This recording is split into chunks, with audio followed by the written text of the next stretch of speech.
ಪ್ರಧಾನಿ ನರೇಂದ್ರ ಮೋದಿಯವರು ಇಂದು ಮತ್ತು ನಾಳೆ ಗುಜರಾತ್ಗೆ ಭೇಟಿ ನೀಡಲಿದ್ದು ಬೃಹತ್ ರೋಡ್ ಶೋನಲ್ಲಿ ಪಾಲ್ಗೊಳ್ಳಲಿದ್ದಾರೆ. ಆಪರೇಷನ್ ಸಿಂಧೂರ ನಂತರ ಇದೇ ಮೊದಲ ಬಾರಿಗೆ ಪ್ರಧಾನಿ ನರೇಂದ್ರ ಮೋದಿಯವರು ಗುಜರಾತ್ಗೆ ಭೇಟಿ ನೀಡುತ್ತಿದ್ದಾರೆ. ಗುಜರಾತ್ನ ದಾಹೋದ್, ಕಚ್ ಮತ್ತು ಗಾಂಧಿನಗರಕ್ಕೆ ಭೇಟಿ ನೀಡಲಿದ್ದು ಸಾರ್ವಜನಿಕ ಖಾಸಗಿ ಪಾಲುದಾರಿಕೆ ಪಿಪಿಪಿ ಮಾದರಿಯಲ್ಲಿ ಹೈ ಪವರ್ ಎಲೆಕ್ಟ್ರಿಕ್ ಲೋಕೋಮೋಟಿವ್ ಉತ್ಪಾದನಾ ಘಟಕಕ್ಕೆ ಭೇಟಿ ನೀಡಲಿದ್ದು ರೈಲ್ವೆ ಯೋಜನೆಯ ಪ್ರಗತಿ ಪರಿಶೀಲನೆ ನಡೆಸಲಿದ್ದಾರೆ. ಪ್ರಧಾನಿಯವರು ದಾಹೋಡ್ನಲ್ಲಿ ಸುಮಾರು 24,000 ಕೋಟಿ ರೂಪಾಯಿ ವೆಚ್ಚದ ಹಲವು ಅಭಿವೃದ್ಧಿ ಯೋಜನೆಗಳಿಗೆ ಶಂಕುಸ್ಥಾಪನೆ ನೆರವೇರಿಸಲಿದ್ದಾರೆ.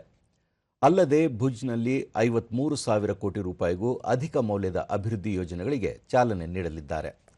ಪ್ರಧಾನಮಂತ್ರಿ ಆವಾಸ್ ಯೋಜನೆಯಡಿ 22,000ಕ್ಕೂ ಹೆಚ್ಚು ವಸತಿ ಘಟಕಗಳನ್ನು ಸಮರ್ಪಿಸಲಿರುವ ನರೇಂದ್ರ ಮೋದಿಯವರು ಸ್ವರ್ಣಿಮ್ ಜಯಂತಿ ಮುಖ್ಯಮಂತ್ರಿ ಶಹರಿ ವಿಕಾಸ್ ಯೋಜನೆಯಡಿ ಗುಜರಾತ್ನ ನಗರ ಸ್ಥಳೀಯ ಸಂಸ್ಥೆಗಳಿಗೆ ಇದೇ ವೇಳೆ 3,300 ಕೋಟಿ ರೂಪಾಯಿ ಬಿಡುಗಡೆ ಮಾಡಲಿದ್ದಾರೆ.